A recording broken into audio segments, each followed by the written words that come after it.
전라 좌수사로 부임한 직후부터 착실히 전란에 대비해온 이순신. 기어코 우려하던 일이 일어나고 말았던 것이다. 전란 발발 소식을 들은 이순신은 출전하겠다는 장계를 여러 차례 올렸다. 모든 전라 좌수군을 여수로 집결시킬 계획을 밝혔다. 그리고 승리를 다짐했다. 이순신의 첫 출전은 도성이 함락된 다음 날 새벽이었다. 개전 초기, 선조 임금은 뜻밖의 명령을 내렸다. 선조는 해전 대신 육지에서 싸울 것을 명령했다. 그러나 이순신은 육지전과 해전이 모두 중요하다고 주장했다. 그만큼 그의 첫 출전은 부담스러웠다. 반드시 이겨야 했다. 이순신은 24척의 판옥선을 이끌고 여수를 출발했다. 경상도 해역인 하동 앞바다에서 경상우수사 원균의 4척과 합류했다. 여수를 출발, 남해 미주와 통영을 지난 이순신 함대는 거제 옥포에서 첫 해전을 치렀다. 옥포에는 32척의 일본 전선이 노략질을 하고 있었다.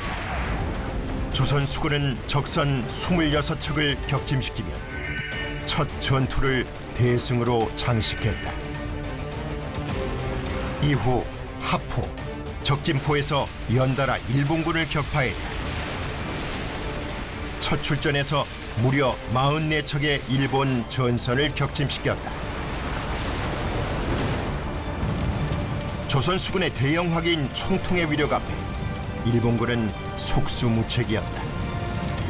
이어진 2차 출동. 사천, 당포, 당항포, 율포 등에서 모두 72척의 일본 배를 격파했다.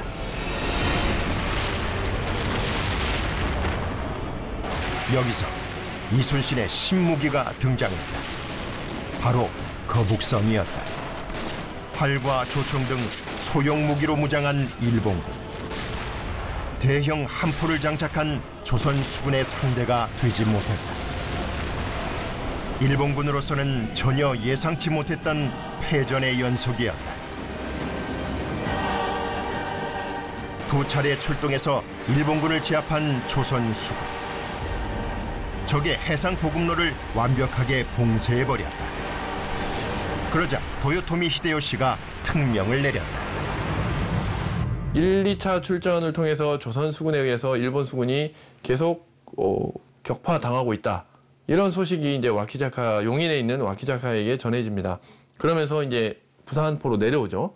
그런데 그때 내려와서 도요토미 히데요시가 명령하기를 가토 요시아키, 구키 요시타카 이 두 수군 장수와 연합해서 조선 수군과 싸워라 이렇게 했는데 이제 와키자카 야스하루는 승리에 도취돼 있었죠. 이제 육상전에서 워낙 그 조선군을 싸워보니 별거 아니었거든요. 육상전에서는. 그래서 이제 좀 쉽게 얕잡아보고 자기 혼자 공을 세우고 싶었던 겁니다. 육군으로 참전. 용인 전투에서 1,500의 군사로 6만여 조선군을 격파했던 와키자카 야스하루. 도요토미 히데요시는 그를 해전에 투입. 다른 장수들과 연합함대를 꾸릴 것을 명령했다. 그러나 와키자카 야스하루는 이를 어기고 단독 출전을 감행했다. 그 유명한 한산도 대첩은 그렇게 시작됐다. 1592년 6월 이순신의 3차 출동 때였다. 견내량은 통영과 거제 사이의 좁은 바닷길. 일본의 전쟁기지인 부산포로 이어지는 전략적 요충지였다. 그러나 한산도 대첩 당시 이순신은 전략 전술을 두고 원균과 갈등을 빚었다. 일본 함대를 발견한 조선 수군. 원균은 곧바로 적을 칠 것을 주장했다. 그러나 이순신은 신중했다. 이순신은 원균을 두고 병법을 모르는 장수라고 비난했다. 이순신은 유인 작전을 펼쳤다. 함대를 학의 날개처럼 넓게 펼친 다음 유인해온 일본 함대를 포격으로 공격했다. 하객진이었다. 조선 함대의 파상적인 포격 앞에 와키자카 야스하루 부대는 속수무책이었다. 함대 59척이 격침당해 9천여 명의 일본군이 전사했다. 와키자카 야스하루 관련 기록에도 한산도 대첩의 전개 과정이 남아있다. 이순신의 유인 전술에 말려들었다. 다수의 사상자가 발생했고 대부분의 전선이 불탔다. 그는 가까스로 도망쳤다. 이순신의 화포술에 당한 것이다. 그 화포술을 썼다는 것 자체가 일본 배하고 우리나라 배의 특징과 이런 거를 모르면 쓸 수가 없어요. 제 생각에는. 그러니까 뭐 그 전부터 알고 있었는지 그 후에 알았는지는 잘 모르겠습니다. 그런데 일본군과 조선군의 배의 장단점을 명확하게 알아야 나오는 게 하객진이거든요. 그러니까 선해력이라든가 일본 화포를 어떻게 장착할 수 있느냐, 어느 배는 장착이 가능하고 어떤 배는 일본 배는 장착이 안 되고 뭐 이런 것들이라든가 아니면 우리나라 지형에 이제 여러 군데 이제 배를 이제 그 숨겨놓을 수 있는 그런 곳이라든가 이런 것들을 잘 알아야 하객진이 나오거든요. 그러니까 그런 것들에 대한 이해가 없으면 사실 하객진이라는 게 나오기 어렵죠. 세 차례 출동해서 모든 해전을 승리로 장식한 이순신.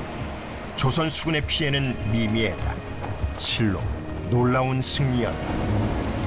이순신은 모든 해전에서 대형 총통을 앞세웠다. 일본군과는 다른 이 화포 전술이 승전의 요인이었다. 승리 원인은 전술 차이죠. 해전 전술 차이.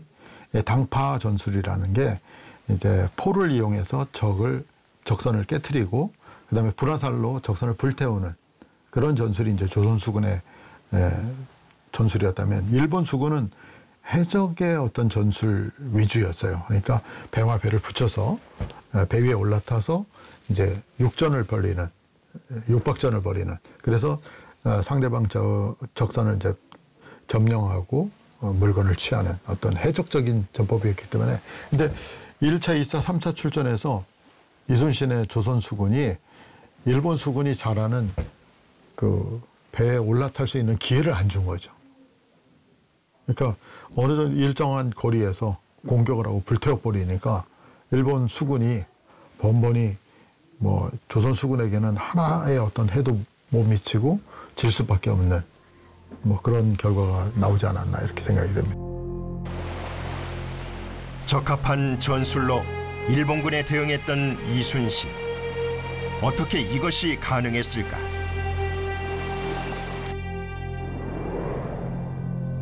임진왜란 직전 조선 조정은 일본군에 대한 정보가 부정확했다. 섬나라 일본은 육군보다 수군이 더 강할 것이라고 지레짐작 육상 방어에 주력하도록 했다. 그러나 이순신은 수군과 해전의 중요성을 강조했다.